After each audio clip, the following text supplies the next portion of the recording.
what I love and what is the deepest challenge for me in the Kingian curriculum, even as I teach it, is what's called the aggression conciliation model, right? So we typically aim our aggression or our anger at persons, and we make peace with the way things are, the conditions. So conciliation, being friends with, and be like, oh, that's just the way things are. And then we just go off on the people. Now, I think what's profound about that aggression conciliation model now is in the social media world, the TikTok world you just named, right? Everything is personal. Everything is the person. And so nonviolence in a constructive way is helping us, is trying to get us to flip that aggression. No, you can be pissed off. You have every right to be pissed off and angry about the way things are. Let's take that anger and direct it towards the conditions.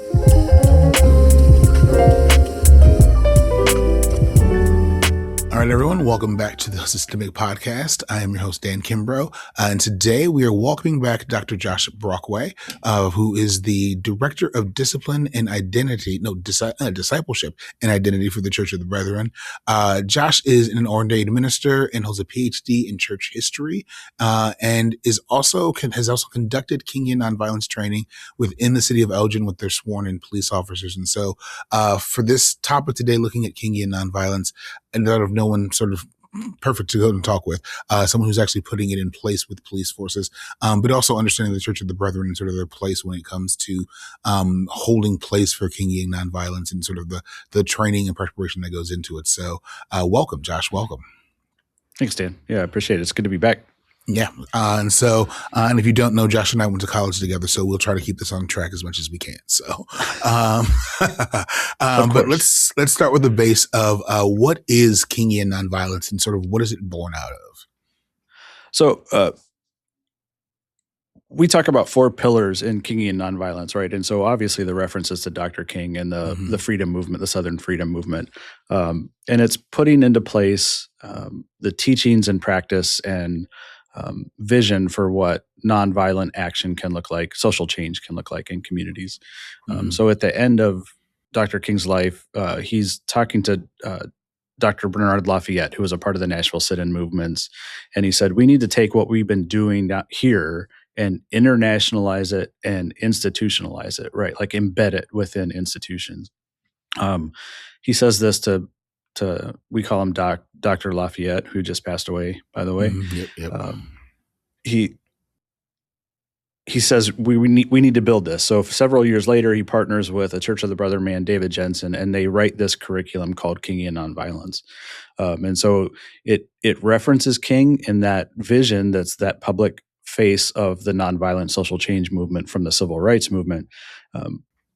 But it also recognizes that there's a whole ton of people behind the scenes, or not even just behind the scenes, that help make that happen. So we can talk about a number of the women that were a part of the movement, from Dorothy Cotton, Ella Baker, and others that were a part of that, to also folks like Doc Lafayette, James Bevel, Diane Nash, these folks that kind of were on the ground doing nonviolent direct action trainings in communities that were social organizing before social organizing was a category.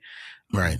And making it a curriculum so people can use it, right? So obviously it even goes back further. We could talk about James Lawson, who was part of that. And a lot of these folks studied with Gandhi in India in the post-World War II, like in that era of learning how you can use massive mobilized nonviolent action to make social change. So it's named after King, but it encompasses this entire model of learning and experience into a curriculum that you can begin to teach folks the principles of nonviolence as well as what the practice is. So I tend to refer to it, this is me, this isn't the curriculum, as a kind of principled pragmatism. How do you make things work, but with also the vision that you're not going to do it with a firearm or violence, right? What I found is that I end up teaching this, so much of it centers on conflict, right? So getting people comfortable with conflict. And that's where, for me, the irony is, like, working with the police department and others is engaging them first and foremost on this ground. Like, what does it mean to be in conflict? How does change happen? Conflict's going to happen. Right. It's normal. The thing that's hardest for me in the Kingian nonviolence, because I'm rather conflict avoidant, which you might find funny, but they would say it's normal. violence happens when conflict is mismanaged. Yeah. Right. And so helping people understand that part and become comfortable, understand their styles for conflict, understand how to diagnose conflict and how to intervene. Yeah. And then there's a second layer that's about organizing. So we say it's an approach to conflict, and it's an approach to organizing. So how do you build momentum? How do you connect with persons? This isn't just like nonviolence is not just a protest on the street corner, right? Mm-hmm. Especially for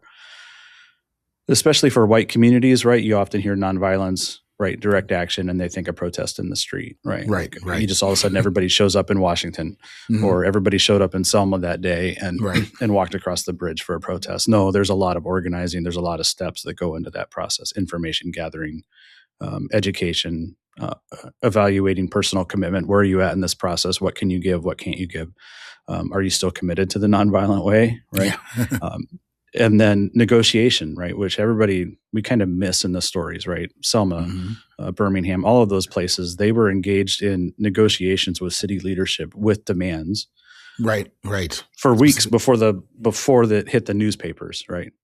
And then when the negotiations break down, it's disingenuous. The power plays come in. Then you move towards direct action, and then even towards reconciliation, which I think is fascinating and amazing about how Doc Lafayette and David Jensen talked about. There's a number of things that you do in this steps for nonviolence, right? Negotiation. You don't have to do direct action. If negotiation works, you did your job, right? But no matter what you do through negotiation or through direct action, you work at reconciliation. What did we do together? How do we rebuild relationships? Those kind of things, so that we can sustain the change longer. All right. So it's not this adversarial top down, I won, you lost kind of approach. Right? So how do you rebuild relationships through all this process? So that's the whole scope of the Kingian Nonviolence resource as it's written. If we were to do a full-on training, it's a 16-hour training. Yeah. It's insane. It's amazing. It's amazing. Role plays, interaction, case studies, texts from Dr. King, videos. It's a great resource. Yeah. And what I think I love hearing about that breakdown note is that it's a curriculum, it's a training, it's organized, that there's research and history that goes into it. And so that it's not this notion of, oh, I'm a pacifist, or, oh, I'm choosing to not use violence in this moment. That, there's that difference between nonviolence is one word and non-violence. And I think that's what gets lost sometimes. So specifically in today's social media world, where we like buzzwords and sort of quickly saying things. Oh, 100%, dude. And that's, the first thing is also helping people define violence, right? Like, what do we mean when we say, what is violence? Right. And then to your point, exactly what you said, we're not just talking about the absence of violence, which is the non-violence, to nonviolence, which is constructive, building the capacity of the community to address the needs, the root causes before violence happens, right? Yeah. It's not just like, well, I just can't hit somebody. Oh, no, it's that, and right. And let's not get to a point where you don't have to envision smoking someone across the head with, Right. Yeah. No, and I think that for me is one of the things that in the conversation of the approach and getting to the idea of sort of comparing the past to today is that idea that it is constructive. It's the idea that we're working together to figure out a solution where coming to blows is never an option. Not the idea that in this moment, I'm choosing not to be violent with you.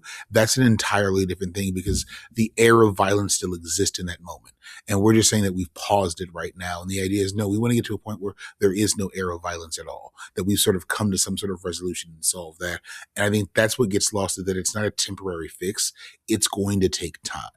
And that if we don't allow it to take time, it can never actually happen. Right. It's going to take time. It's going to take a lot of pre-work. You can't just show up at the No Kings on Saturday and expect something to change. Right.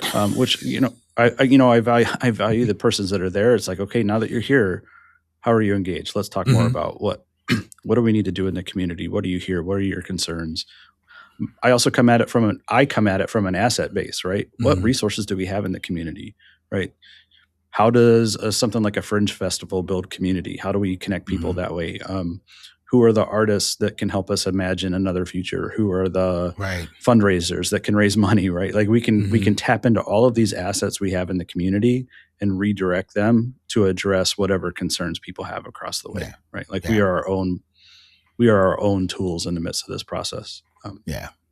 So I want to look at sort of the idea of why this approach. And it's seated in a question, and I was open with Josh at the beginning, when we first had this conversation. And I think there's a history of it as well of the questioning of this nonviolent approach in one that, specifically looks around the idea that there's a buildup of Black bodies that go along with nonviolence in the United States. And if we look at before it was called nonviolence or Kingian nonviolence, or before it was Gandhi's approach, in every era where we look at conflict that turns into violence, understanding that, conflict is going to happen, that it is the oppressed, those who choose this approach of, I will stand against you, but I won't become you. I won't use your methods. Those are the bodies that pile up in the long run. And so why do we still, after all these years, want to go with this approach in a way that, while it is effective and while it has evolved, still comes down to the idea of you're willing to sacrifice yourself to get at some future point this goal? Yeah, I think that's, I said about the steps, and you think about personal commitment, like assessing Mm-hmm. your ability to step into this moment, and what it asks. I think there's this amazing agency that happens, right? It's about dignity, that I can Mm-hmm. stand up and say, I have agency and dignity to the point where you can kill me, but you can't end it. Right. Right. Like this continues on even after me, that I can choose to be in the world in a way that isn't following the violence that's maintaining colonialism, white supremacy, however we want to define that throughout the Mm-hmm. ages. And I think when you say the piling up of Black bodies that go across this, right? So we're talking about like, migratory patterns of sharks during the transatlantic slave trade changed because of the bodies that were, going Right. into the Atlantic. We're talking about, the number of slaves, the lynchings, right? 5,000 lynchings from post-World War or post-Civil War into the 20th century, right? That there has to, and I think of persons like Stokely Carmichael, and some others, James Farmer, who engaged, and they educate people to encounter and be citizens in a political economy that doesn't want them as citizens. Mm-hmm. And what happens is those people that they train and they build relationships with are lynched, murdered, buried in dams in the side of the river, those kind of things, and it changes them, right? So I totally respect and value the pushback on that, because I think it is real. And yet at the same time, and I recognize that I come at this as a religious person. So for me, it comes at from a very religious theological point. We don't have to go there. There's persons like Charles Marsh, who's written a book on the beloved community that says, look, the civil rights movement only makes sense within the Black church context, right? Those kind of things. Right. I'm not sure we could say that as far as he does, but I think it's at least helpful that that's part of what's driving that. Mm-hmm. But on the just basic human level, I think there's a point of saying that like a person gains a massive amount of agency when they say, I choose not to use violence against you the way you're using it against me. And that in one way that inspires countless others to come after, right?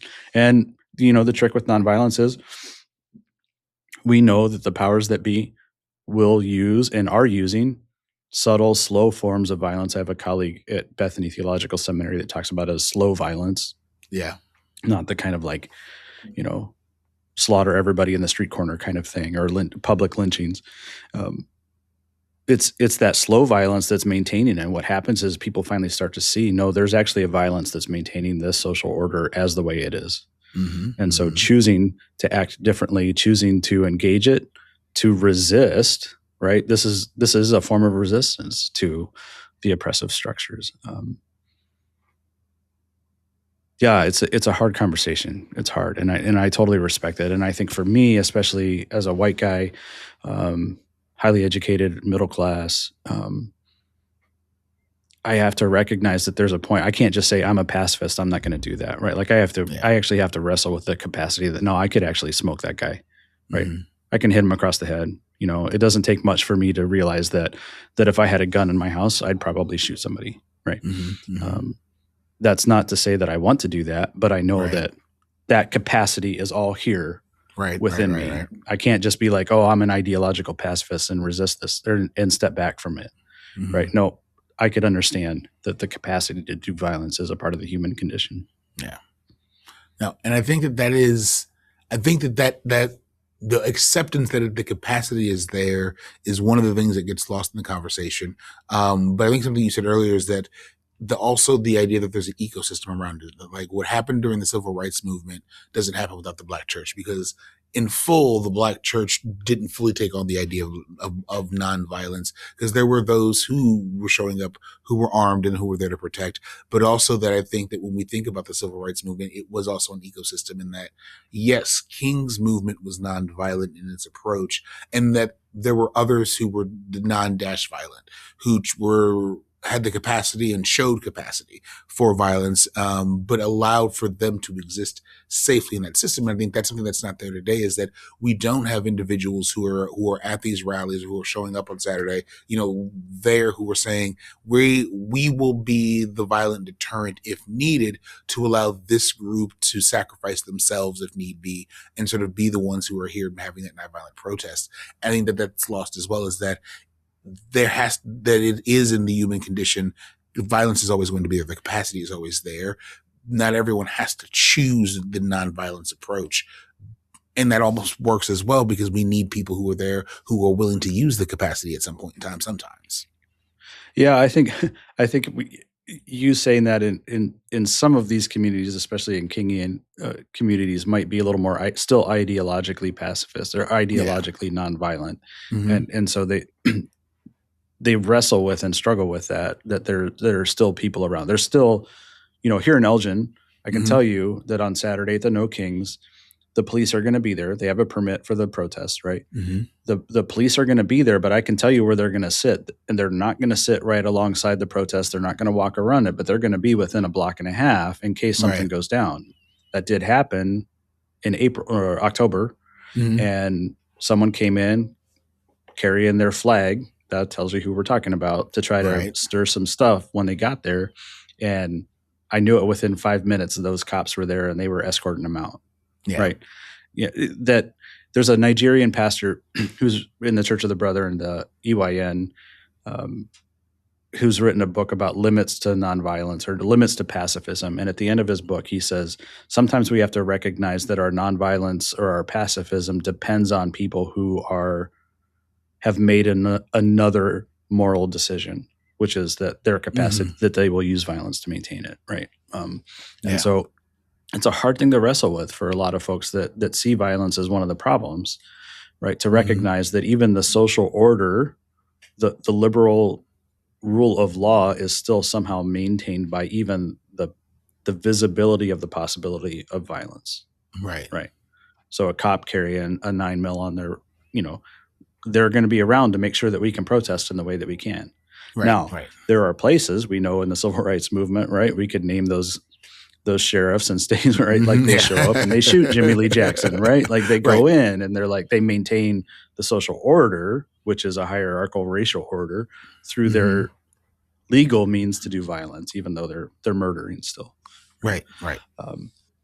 So it's a hard thing to wrestle with. I mean, I'll be honest, you said, I said in the bio, and you mentioned it, that, in the last year, I've trained all 170. I just did 10 last month. So 180 sworn officers in the Elgin PD. I give them a 2-hour introduction. We talk about what is Kingian Nonviolence. We connect it to their community-oriented policing philosophy that they work under. How do they build relationships? How do they address conflict?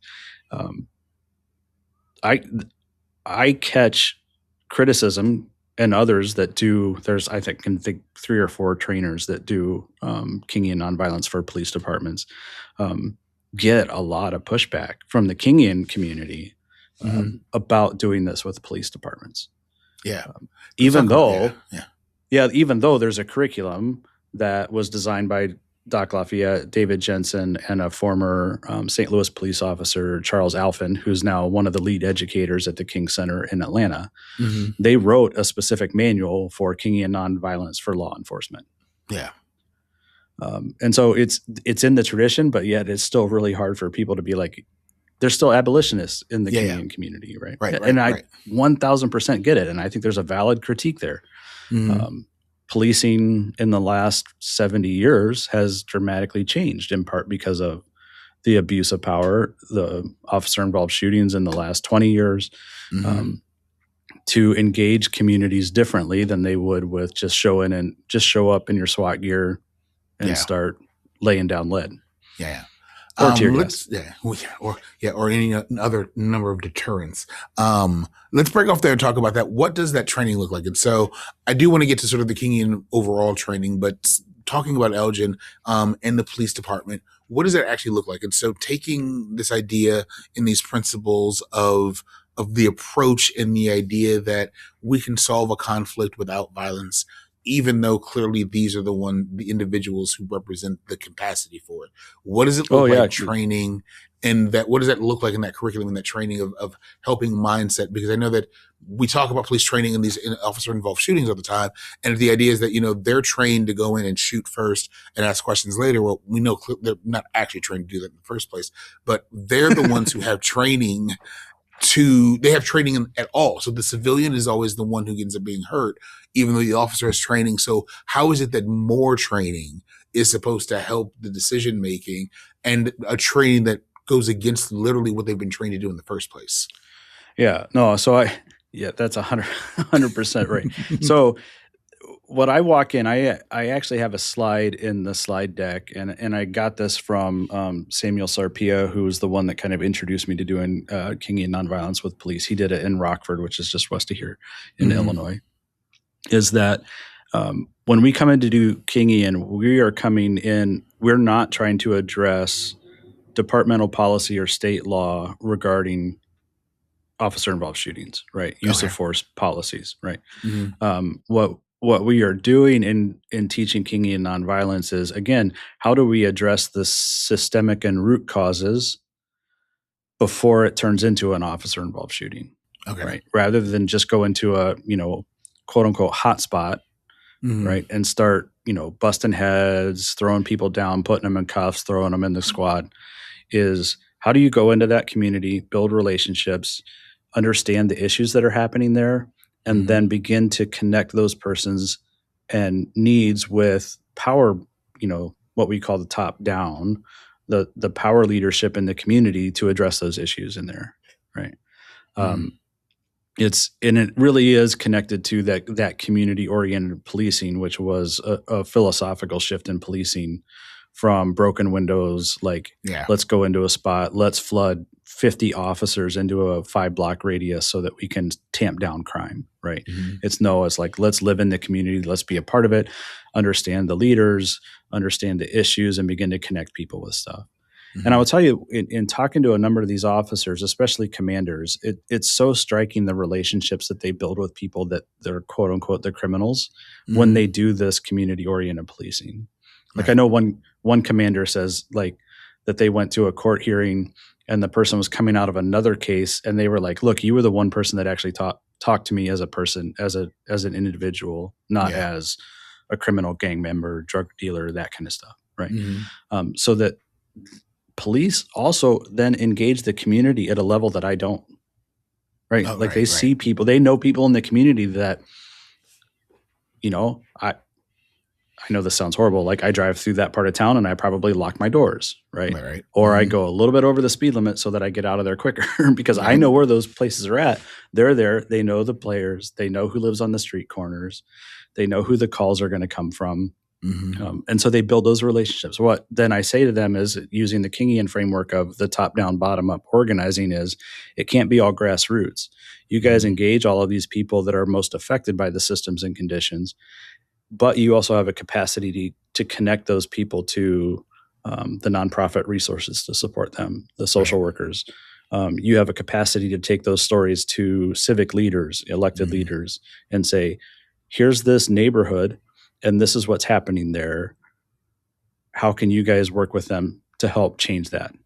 Right. So it's that what we call that nonviolent leadership, to be able to draw the connections between the people most affected and the people with the means to change, make sustainable change. Right. Right. So So that's how we approach. That's how I approach it in that. So it's Yeah. before the violence, before Yeah. the busting heads comes in. But you're not talking about so being seeing that we both are a little seasoned in our age, grew up at the tail end of that sort of broken Windows era. Right, exactly. We both grew up at the tail end of that broken Windows era, where we were flooding neighborhoods, saying that, oh, if there's one thing that doesn't look right on the veneer, this must be a community that's a slum. Into the idea of that community policing where they were taking home police cars.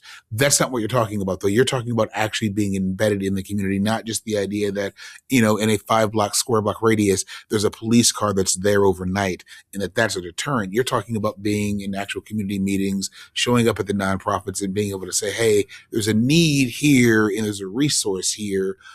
Part of my job as a police officer is actually a resource officer as well, not just my physical presence in the community. Not a body with a gun, right? Like, it's what they represent when they get there. And 100%, this is why so I'll tell you the quick story about Elgin, right? Elgin pre-COVID has an officer-involved shooting. Literally, I'm looking at the spot on Interstate 90 from my office where they shot this Black woman who was in mental health crisis. It was brutal. Number of protests, right? That kicked off a number of reforms or attempts at reform, and then a citizens task force on policing right after COVID started, so 2021. I was a part of that, and I knew about this Kingian work that had been done with Rockford. And I will tell you what's great about our chief of police is that as soon as you write her, she's going to respond to you. So even before I was on the task force, I raised a critique about one of the presentations they did on use of tasers. And she was like, hey, I'm going to give you a call. Let's have a talk. And I was like, oh, we're not playing now. Like, this is what's going to happen, right? We're going to have conversations. So we're in the task force and I say, hey, look, I know this model of using Kingian Nonviolence with community-oriented policing in Rockford. Let me connect you with, and I said, I'd like to recommend that as one of the trainings for EPD. And Chief Lally was on it. She was like, even before we could talk about it in the task force, she's like, connect me to the person that did the training. Let's have a Zoom call with them and see what's up. And it was underway. We were already doing a 2-hour introduction before it was approved. And it's because they were already doing this kind of like officers are living in the communities. We call them rope officers. They have the city bought 3 or 4 houses. Officers move into those houses. They're a part of that community. And so it was embedded in the way that they were thinking. What we're doing with the Kingian approach is giving another language on the layer on top of the things that I already have. A tool belt is how I introduce it in the workshop is, look, we're going to talk about Kingian Nonviolence as the tool belt for all of the things that you have at your disposal: community-oriented policing, de-escalation training, critical incident, which is mental health response. All of those things can fit into this tool belt. And this is a framework that you can think about engaging your community differently. And to their credit, I mean, EPD was like, man, it was fast. We did a 16-hour with community members. We had 2 8-hour trainings. Chief had Samuel come in, flew him in from Canada, and myself, and did the full 16-hour for what we call what is called the fair and impartial instructors. So they're implicit bias for policing. And it's a whole curriculum. I mean, it's video stuff. It's amazing. I've seen a lot of it. It's great. So they are already trained in fair and impartial and bias, addressing bias. And they were going to be our support to help do this Kingian training. So we did 16 hours with them. They're all on board. Like I still see these guys in town, and we're like, hey, how are you doing? What's going on? And then we're doing this training. So this has been a long process of building this capacity in there, but it's because the department already had that framework of being a part of the community, not just a body with a gun or a squad on the block. Right. How do we engage police departments elsewhere? Because I think what you're describing is an ideal situation where you have a police department who's already recognized that physical presence does not equal actual community work.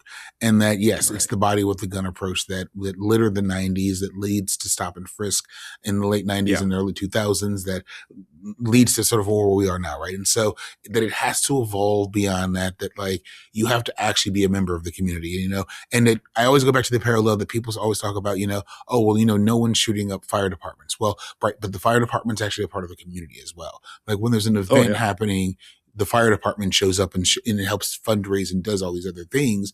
They're a response unit, but they know how to respond because they know the community well and they're a part of it. The police aren't that. And so how do we have that conversation when we say, hey, your presence in the community doesn't need to be one of patrolling. It needs to be one of support, because that's how you build trust. Like, how do we get that first building block so that then when we get someone like you in place who can go in and do this training, it's actually well received? No, I think that's amazing. It's the right question to go along with this. Now, I will say there are obviously departments that aren't engaged in the community-oriented policing framework. Right. However, it is. So if you look at any consent decree city, part of that consent decree is a shift towards community-oriented policing. And what do you mean by consent decree city? So a consent decree city is a police department that's under federal observation through the Department of Justice for civil rights violations, use of force problems. Basically, they're the police department's Ferguson. Right. Went under consent decree right away after Michael Brown. Gotcha. Okay, go ahead. And what those are is it's a federal attempt to reform that particular police department, and they have to meet Chicago's consent decree city, right? They have to meet certain standards and metrics as a part of their agreement to get out of being under federal observation. Gotcha. Right. That's a layman's definition of what's going on. But that community-oriented policing, I would say, is the predominant philosophy of constructive policing to address the overuse of force. Yeah. To address the stops and frisk, the broken windows, those philosophies. So it's there, and I think our departments know that it's there. Again, it's the engaging with them. Right. Like members of the community need to be the ones asking, hey, what's your policies look like? Right. How are you working at transparency? How are your officers present in the community? How do you approach these things? Yeah. What's your use of force policy? How do you those kind of questions to build the relationships with them, to begin to ask those questions and get them engaged. There are, I will say, like I said, Samuel's one of them. I would say I'm one of them. There's a couple others. There's one in Providence, so not far from you, where there's a nonprofit organization that a key part of this is doing Kingian trainings for police departments. Yeah. Right. And again, they're already operating under those places of it. And so there are those of us who are, I wouldn't say there's no national recognition for this kind of stuff, but could begin to say, okay, we know these departments who are doing this, and here's how it's working in those places. Yeah. So that once you've built relationships, you can reach out and begin to connect police departments to other departments who are doing similar community-oriented policing things. And so that's looking at the idea of, how it works in the police department. What does the community side of that training look like? And so, it's the approach being that if we're training up the police officers and sort of how to approach the community, there's also going to be a community approach of, we are doing work we promise over here to address where you see the problem, but we have to address how you approach them in that approach as well. What does the community side of that approach look like? That's 16 hours of training. Yeah. Well, it's not having a 16-hour training here. It's a huge commitment, right? If you're going to do it. How do I say this? When I engage a lot of this stuff, I want to say to the department, like, and Chief Lally has said this to me several times, like, we're doing the work. We need you also in the community to do it. In fact, one time someone else said, you need to do this Kingian Nonviolence training for the city council. Like, and not because they're, going to blows, but they need to have the same vocabulary. Right. They need to have the same framework so that they're engaging the cops as well as the community members. And so putting that same kind of resource and engagement into the community, I would say in the last 6 months, because of the work that I've done with the police department and because of Chief Lally, here in Elgin, a number of folks are hearing about it. And so I've already got 2 or 3 different trainings that are happening. Now, ironically, because of the Church of the Brethren being here and it being one of the places of holding some of the Kingian resources, there's 3 of us in town who are level 1 trainers for Kingian Nonviolence. Right? Gotcha. I recognize that not every town has 3 trainers that can do this. But it's about going into them and saying, okay, let's engage this. So here's a framework to do the community engagement. Here's a way to think about this. I will also say that, how do I say this? Engaging the community and thinking about nonviolent social change, right? So that it's not just the protest on the corner, that it's a way of organizing, it's a way of top down, bottom up, right? That nonviolent leadership of connecting grassroots with the grass tops is the other way we talk about it, the leadership and the power brokers in the city, is hard. Like, I have an easier time talking about nonviolence and social change with police officers than I do having to try to explain it to community members. Yeah. Right? Because they have a mental storyline in their head about what Kingian nonviolence should look like. Now, usually for those persons, especially white persons, that narrative is they showed up and walked on a bridge. Yeah. Right. Right. All of a sudden the kids walked out of the church and everything, Bull Connor stopped doing his thing. Right. Or they also have. Oh my God, if it was so easy. If it was, right? I mean, I struggle with the white narrative around King, as you can imagine, right? Because I know the history. And so they have that in their head. And so there's some of this deconstructing, right? It's not just an ideological space. It's like, no, you actually have to go talk to some of these people. You have to build relationships. We have to think about this process. It's not just about going to city council and screaming at them about ordinances. That's where I have the harder time, because you're peeling back the layer, the mythology of the nonviolent social change movement that's been embedded from the 80s. Thanks, President Reagan, for those kind of whitewashing of King. Right. So that's where I will admit to you that my struggle is in the community, trying to get that language and framework to them. There's a group here, especially since Operation Midway Blitz, right? Elgin was one of the major hotspots. We are, I hate this phrase, but it's what we keep using, right? We're a majority minority community. Yeah. Right. So over 50% of our community is Hispanic Latino. 7-8% is African American. Right. So then we're like, what does that put us? Like 41% white. Right. There's others in there too, but so we were hit hard during the immigration enforcement debacle violence of the administration. And so there's a community group called the Elgin Alliance. And so there's a lot of engagement around that. And so I will do another 2-hour introduction with some of our rapid response folks coming in April. So I've done those too. But again, it's just getting them into the same framework. Let's put the same vocabulary. Let's get the same tool belt so that we're all talking on the same page. And when we say nonviolence, we're talking about the same thing. Yeah. Yes, we don't want you to throw fists at the No Kings rally. And we want you to begin to engage each other at a different level, right? We want you to be more comfortable with conflict so that when you confront the harms that are happening, you're not diffusing just so you avoid the conflict. Right. So there's those kind of things. And understanding that grassroots is great. Grassroots often doesn't have the leverage and power to make the change happen quickly, but top-down stuff, right, like coming from electeds or business leaders, often doesn't have the buy-in of the community. Right. So they just force it, and it doesn't actually get implemented because it doesn't have the buy-in in the community. We need to be having these conversations across the board, right, across that top-down XY axis together. Yeah.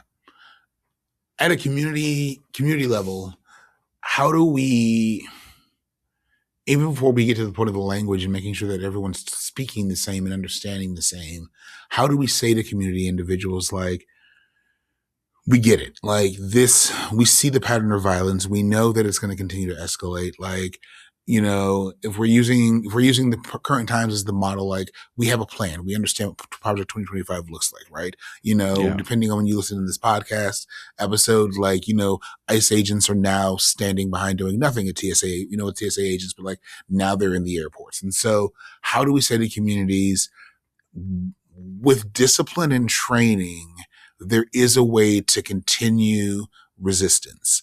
And it's a sustainable way, because that's one of those things that like, one of the things that we talked about, you know, that you sent earlier, which was a reminder, you know, looking at Fisk and looking at Nashville as that tip off point. But like with Aubrey, when she goes to school there, she wins her court case, but is still expelled from school because they attacked they said that the violence that was used against that institutional violence was used.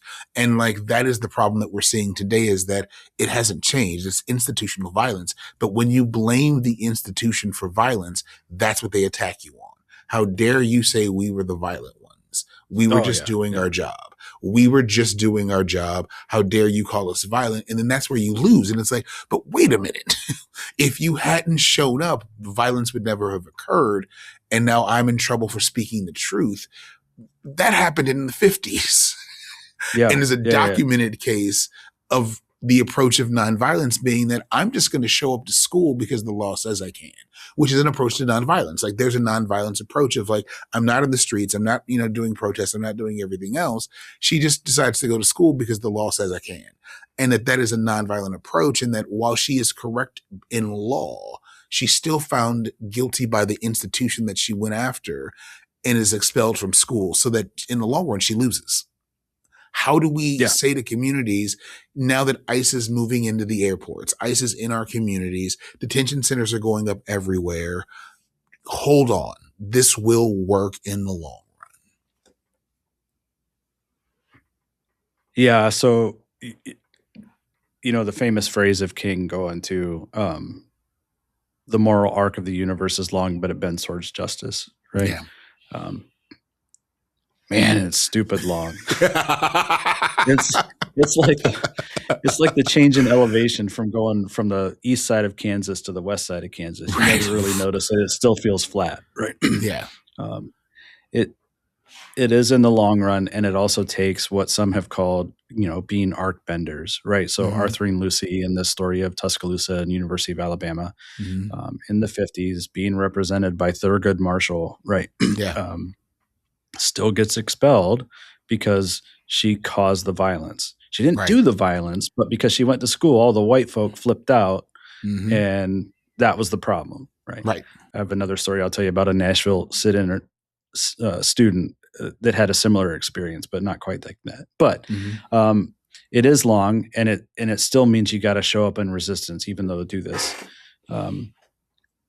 What I will say right now, what is hard is, in some sense, the institutional structures have figured out that it's the courts where this gets battled out, right? And so what is hard for me to see right now is that those experiences of building case law, right, from Brown versus Board through Arthur and Lucy, of challenging Little Rock 9, even right after, right? That it's going to take constant pressure and resistance and all over the places building case law to change it. If we have judges that are actively opposed to the way the rule of law has been engaged since the civil rights movement, then we have an issue, right? Right. And I will admit my own limitations. You know, I don't have the experience or the vision to be able to see how this plays out. Right. I don't know how, but I can tell you that we're going to show up and resist every time. Right. Right. And at some point and it also depends on the rule of law, and it assumes a kind of moral suasion with the public. Now, the problem with the public is, and King said it in the letter from Birmingham, right? The white moderate is the worst part of this process, because they benefit from the current system and they won't challenge it themselves. Right. And unfortunately, what we see happen is when the white folk the white moderates step up and are the ones killed, that it begins to change. Right. I mean, it's we saw it in Minnesota. I mean, Minneapolis, yeah. Oh, yeah, 100%, right? Like then all of a sudden, like, oh no, there's a wonderful white woman that was killed because of this. It's via Louisville after the March to Montgomery. Right. We see this time and time again that it's not till James Reeb and Selma, right? It's not till a white ally or accomplice is killed that all of a sudden white people go, oh, this is bad. Really? Just now. Really? You didn't? And it's because that they don't feel that violence in whatever they're doing then day to day, and they benefit from it in the process, right? Right. And in some senses, they are probably also scared of confronting the violence of their peers. No, 100%. Right? Deep down, they know if they challenge, they're going to be the race traitor, right? They're going to be the race traitor. Yeah. No. So. Yeah, but it's long, and you keep showing up in resistance, right? Yeah. And this is where persons like Chenoweth have written books to say, look, nonviolence resistance has a greater success rate, right? There's others that are challenging that data at this point. And again, I keep coming back to the point where, like I said to you earlier in the podcast, is I don't do this because it's statistically effective. I can point to stories where it is. I can point to places where it has been effective, right? And where the change has lasted. And I recognize that I would, because of my faith.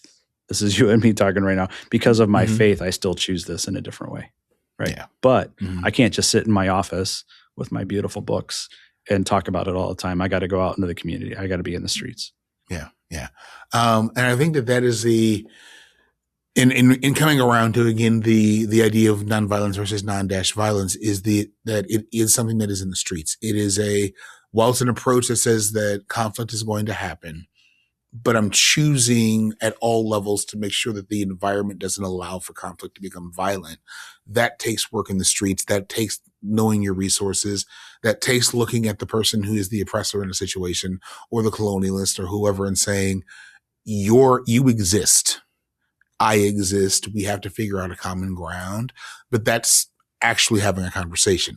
And I think that in our TikTok world, non-violence is something that can exist in the absence of actual conversation and the absence of actual presence of someone else. It's easy for me to go online and say that I'm a nonviolent person, that I'm a pacifist, that I'm going to do these things because it's the keyword warrior syndrome, right? No one's ever going to show up and threaten to punch me in the face. And so I can say that I'm not violent online because there's no actual threat to my person, which until there is a threat. And then all of a sudden you have Minneapolis happen. And it's like, oh, wait, am I nonviolent? Is this the approach that I want? Like, is this the actual method forward? And then you flip flop and, well, what happens to nonviolence? What does it look like when you have so many people who are preaching that they are this thing, but they don't realize that they're talking about the wrong thing? Like, how do we make it so that people understand what we're actually talking about and that it is a real framework? Like, how do we get the resources out there? Yeah, I think, and one of those is, to me, is, and wrestling with how do we re-narrate the actual non-violence, not the non-violence, right. The non-violent movement, right? Because so many people have this framework that doesn't acknowledge that King is sitting down with a number of the people that we today would say you don't go sit and talk to those people, right? There's a great story about Project C in Birmingham where they just keep sending wave after wave of kids out of 16th Street into Kelly Ingram, right? They're protesting, they're going out, and Bull Connor just keeps loading them up into buses and shipping them out to a prison, load them up. It's like, and Bevel's like, just keep sending them out. And it's about noon. And so he literally walks over to Connor's car and says, hey, you guys need to eat lunch. We need to take a break. Do you want to stop this for a little bit so you can have your, so we can do this? And then he goes back and does it again, right? It's in the documentary, and in the interview with Bevel, he's just laughing about it, right? Like, it is so absurd, and it reveals the ridiculousness of the system as it exists. But he goes up and talks to Connor, right? Bull Connor, this guy that's like ordering the fire hoses and sending the dogs, and James Bevel just walks up to him and says, "Hey, can we take a break?" Oh my God. It's so amazing to think about it. But it means engaging. It even means engaging Bull Connor Right. as a person. That's wild. And it draws up Looney Tunes, right? It's when the coyote and the sheepdog, they go at the end of the day, they both clock out, and they know each other by name. And they go, I'll see you tomorrow morning. We'll be right back here to do it again because this is what we'll do it again tomorrow. Because we're so set up that this is the way that we're going to do this. The conflict, we're just going to keep doing this until something comes along and changes it. That it's just normal. That's wild. That's wild. Yeah, and I can see that. I can see in my imagination. I can still see James Bevel in this interview just laughing, cackling about it, right? And this is what direct action does, right? Mm-hmm. And Doc in the curriculum says, it dramatizes what's actually happening to the point where the this is my language, the absurdity of it all gets revealed. Mm-hmm. Right. Yeah, in the short circuit of that is the white thugs that beat him up on the way, right? Right. Mm-hmm. Like, we're not going to face the ridiculousness of our systems. We're just going to go ahead and keep maintaining it with our violence while you guys show us the other way, right? So it is this re-narrating of things, right? It can't be an ideological space where it's like I can be a keyboard warrior or I can stake a position and do that against another person. What I love and what is the deepest challenge for me in the Kingian curriculum, even as I teach it, is what's called the aggression conciliation model, right? So we typically aim our aggression or our anger at persons, and we make peace with the way things are, the conditions. So conciliation, being friends with, and be like, oh, that's just the way things are. And then we just go off on the people. Now, I think what's profound about that aggression conciliation model now is, in the social media world, the TikTok world you just named, right? Everything is personal. Mm-hmm. Everything is the person. And so nonviolence in a constructive way is helping us, is trying to get us to flip that aggression. No, you can be pissed off. You have every right to be pissed off and angry about the way things are. Let's take that anger and direct it towards the conditions. Right. That righteous anger can change it. Yeah. And how do we build relationships with the people? How do we, and this is where some will say that Dr. King had the phrase of the dual victory. We can change the system, but we can also engage people to begin to change the way they engage each other. Right. So if I can get you to see me as a person, that's profoundly different.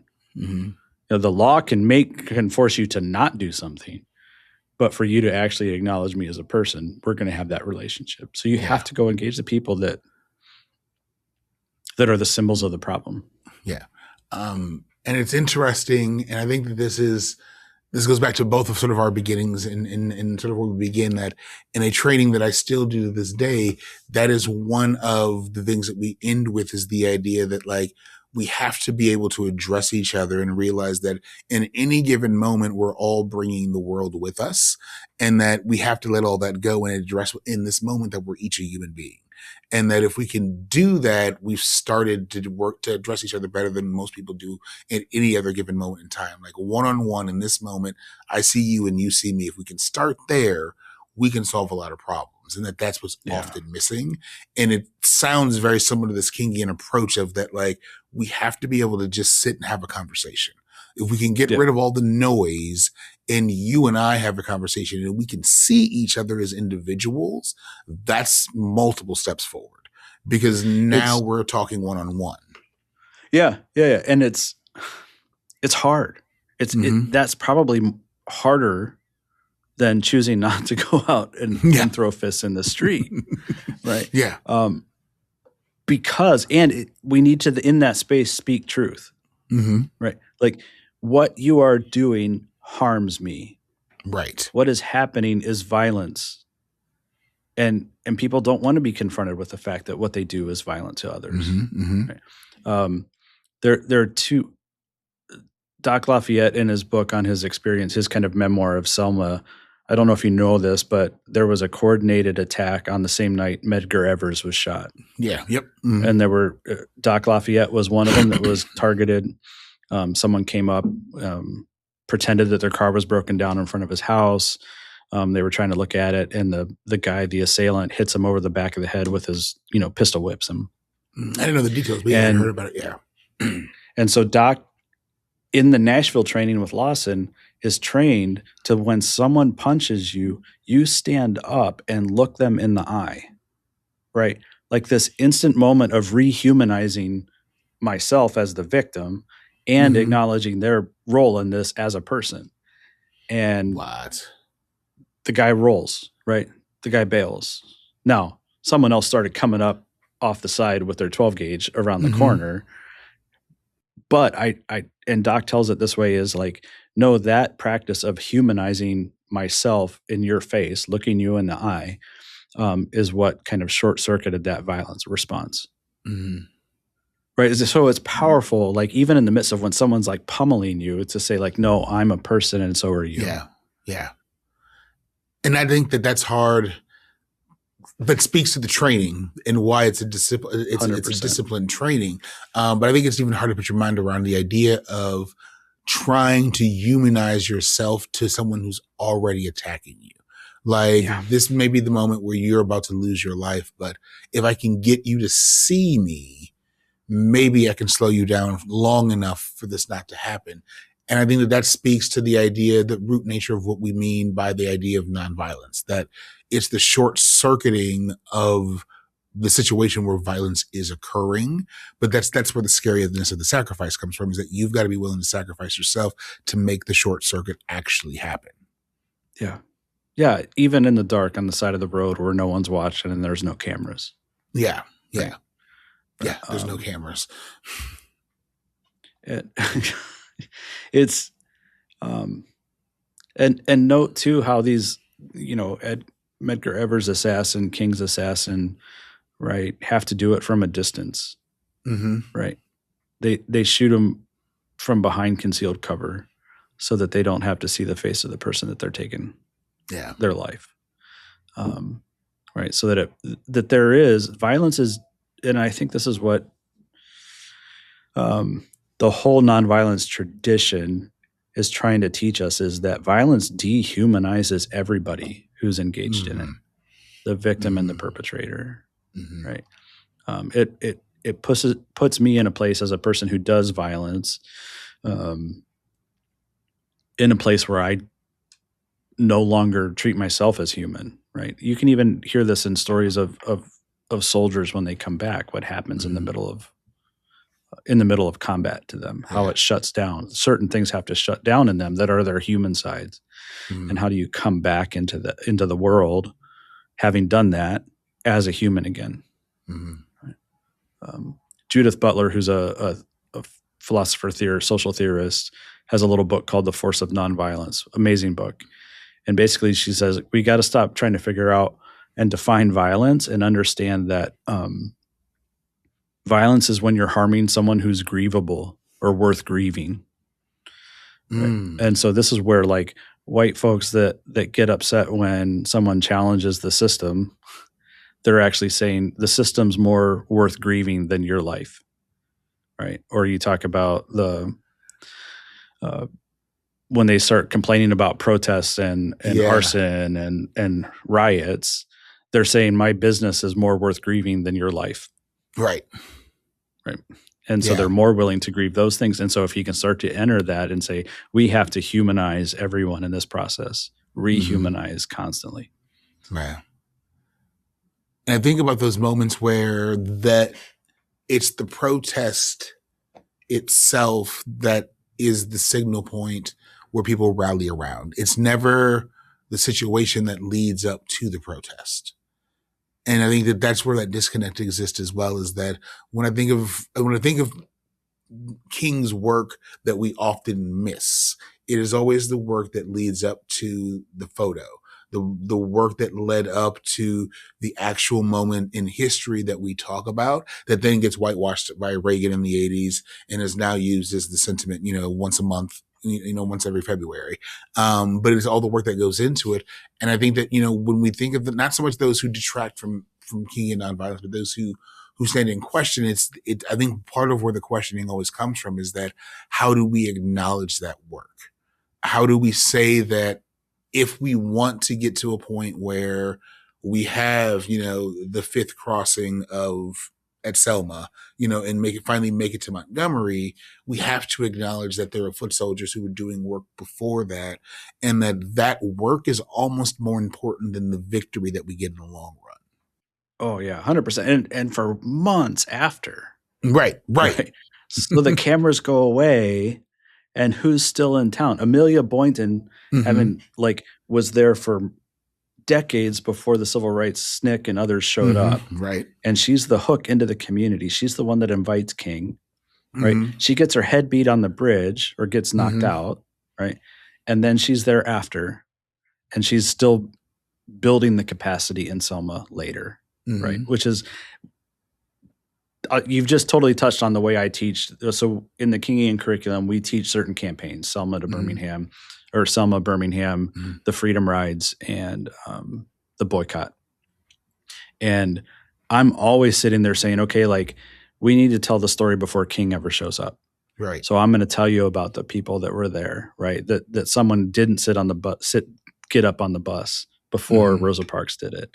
Right. That there's a lawyer, there's the NAACP, there's the Association of Pullman Porters leader in the community that have been doing stuff forever, so that when that flashpoint comes, all the relationships and connections and work can just catalyze in a way that hadn't before. So that's my thing is that I'm like, you don't know about these persons, but I'm going to tell you about them. Yeah. And I think that maybe for me, in my own questioning of how do we get to a point where we can affect change in a way that we can see that maybe that is the answer. Maybe it's overvaluing the behind the scenes work. It's saying that there are people who, when the flashpoint comes, let's acknowledge that there's going to be a Ferguson in your community one day. That let's acknowledge that there's a detention center coming, and at some point, Don Lemon is showing up in your community, right? These things are already going to happen. So if that's the case, how do we be prepared and organized enough and say, we know that centralized effort's not going to work because they'll just kill the leader. So if we're going to decentralize ourselves and take this real, true grassroots approach so that when the top does show up, how do I say to my Hispanic group, here's the work that you can be doing and how can we help you? And here's the work that I'm doing. And then I can go to the group over here and say, here's the work I'm doing. Here's the work they're doing. What are you doing? How do we build a network so that when all of a sudden the cameras are there, we can say, hold on, here's the actual work we need. Because we've already talked amongst ourselves and we have a list of demands, we have a list of needs and wants, and here are the leaders who are already doing it so that you can make those easy connections. So that when King shows up, King knows to go to this community council to talk to this person. And that in the police department, this guy has been working with Dr. Brockway, and that these three will get you. Maybe that's the work that needs to be done. Maybe it is just getting back to the fundamentals. Yeah. So we have a community organizer that I meet with pretty regularly. And I kind of say social change happens one coffee at a time, right? Is my new phrase, right? It's hyper local. You're doing the daily grind. It also means you're annoyed to all get out at the personalities that are in your community, right? And those personalities. Right. And when, as my dad says, when the manure hits the air circulator, all those relationships already exist, and you're not trying to figure out what to do. Yeah. Right? Yeah. Or where do you go? Who's this? Who's got this resource? Who's got this plan? And those relationships and trust are already built in the community. I think that's the work. The trick is that doesn't show up on social media. Yeah. Right? You can't make a name for yourself. You can't become an influencer by going to the coffee shop, doing an asset map, going to community meetings, neighborhood associations, right? Building relationships, building capacity, right? That's not sexy. Yeah. It's not flashy. And it is what it is, right? It is going to take at some point, the cameras are going to come onto it, right? So what I would say, the interesting thing now, thinking back on Minneapolis in the first part of the year, is that in some ways they learned from the initial attacks in Midway Blitz in Chicago, right? So the whistles every time ICE shows up, Mm-hmm, right? mm-hmm. Those are implemented on the North Shore here in Chicago. We were having whistle assembly parties like September, October, right? Right. Now we weren't quite ready for the influx like Minneapolis had, and then they built a whole other infrastructure to begin to engage and confront and resist on top of what was learned here.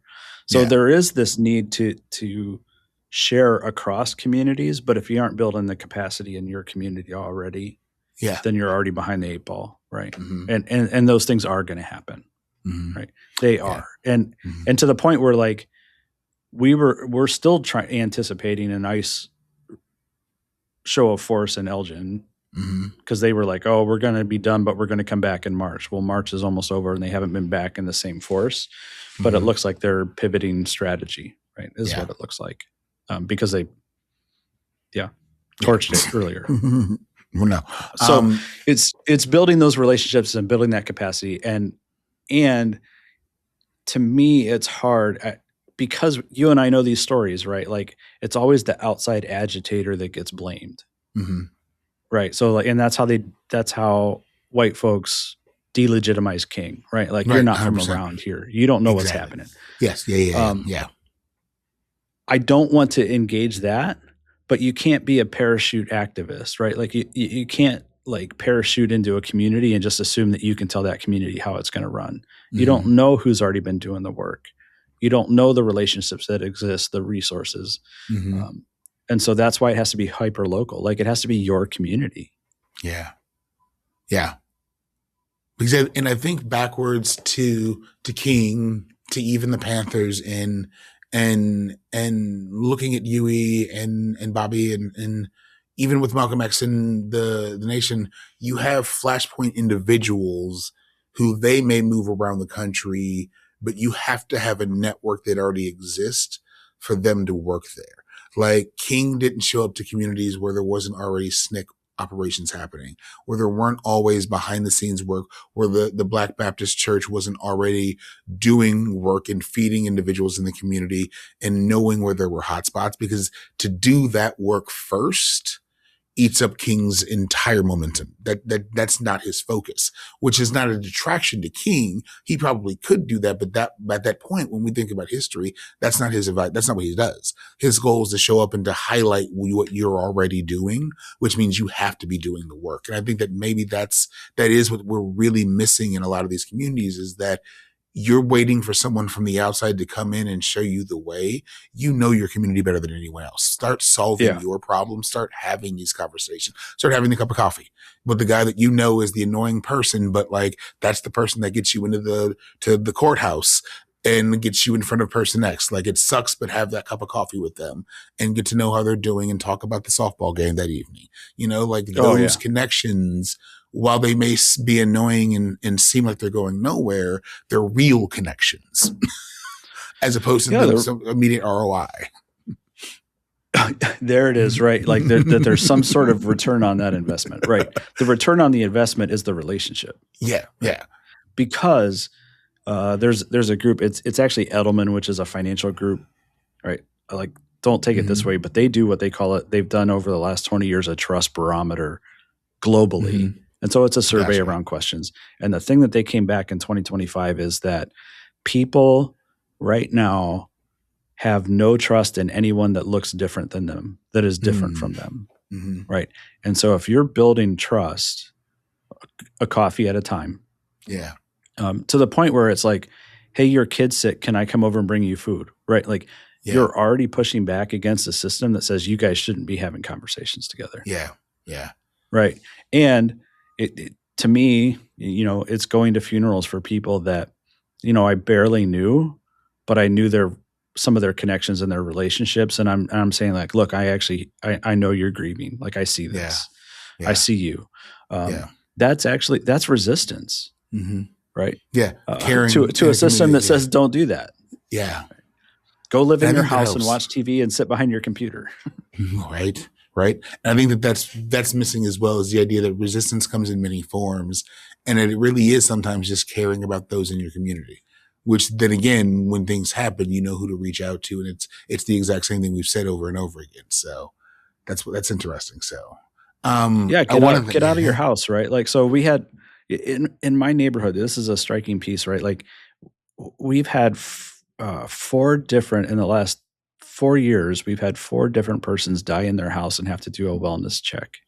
Oh wow! Right, and come in and find them dead in their house. One's a house over, right? Man, that's hard. It's like all of a sudden, it's like, how did we let that slip by? Yeah. Right. That one, that they died alone. Two, that it took someone else, the postman, to recognize that. And so for me, that's prompted even more to say, like, get outside the house. When the squad comes down, like the ambulance comes down the street, go over to your neighbor and say, are you okay? What can I help you with? Yeah. Right. Those things challenge the very system that says you shouldn't do that. Because we live in a world that everything is telling you not to care, not to go outside, not to interact. Yeah. And so that may be the simplest form of resistance in and of itself. Yeah, and it's a reframing of it, right? To say that this is resistance to an empire that tries to divide. Yeah. If folks want more specific info on Kingian Nonviolence or want to engage you to figure out how to bring a training to their community or anything of that nature, how would they reach out? How do they do that? Yeah. So, you can put my email there, Reverend Dr. Brockway @gmail.com. That's great. I can connect you with a lot of the other groups. There's actually organizations that are doing this, right? So On Earth Peace, which is a Church of the Brethren organization, is one of the major hubs around Kingian Nonviolence. Another Manchester grad, Matt Gwynn, is the one that's helping to help coordinate a lot of that stuff, and has really kind of helped do that. You can look at them at Google them at On Earth Peace and Kingian Nonviolence, and you'll see